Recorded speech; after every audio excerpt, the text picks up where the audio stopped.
aming pag-aalay ng dasal para sa ating mahal na namayapa si Bulacan Albert. Minamahal ng mga miyembro ng pamilya ng namatay, mga kamag-anak at kaibigan, napakabuti ng Panginoon at tinipon niya tayo upang ipanalangin ang kaluluwa ng ating minamahal na si Corazon S. Alba. Natitipon man tayo sa kalungkutan habang tayo ay nakikidalamhati. Naway ang kalungkutan ito ay mabawasan at ang kabigatan ay gumaan. Tayo ay pinag-isa ngayon ng Panginoon upang ipanalangin ang isang namayapa na mahal sa atin, habang natutulungan din natin ang bawat isa sa ating pagdadalamhati. Sabay-sabay po tayong umawit ng ating pambungad-an.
Santo. Amen.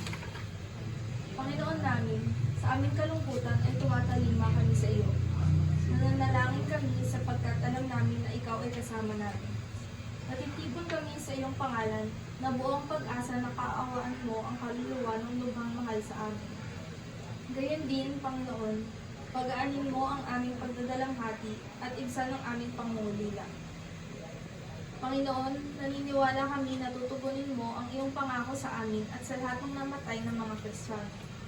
Ang iyong pangako na ang lahat ng naniniwala sa iyong anak na si Jesus ay hindi mamamatay na lubusan, kahit na ang katawang lupa ay namatay na.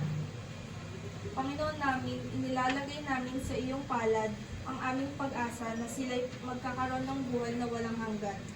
Sa pamamagitan ni Heso Kristo, ang iyong anak at aming Panginoon, magpasawalang hanggan. Makinig po tayo sa unang pagbasa.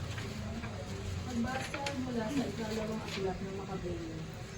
Noong mga araw na iyon, nagpalikom si Judas, ang pinuno ng Israel, ng mga kaloob na umabot sa halagang 4,000 kila at ikinadala sa Jerusalem upang ihandog na pantubos sa kasalanan.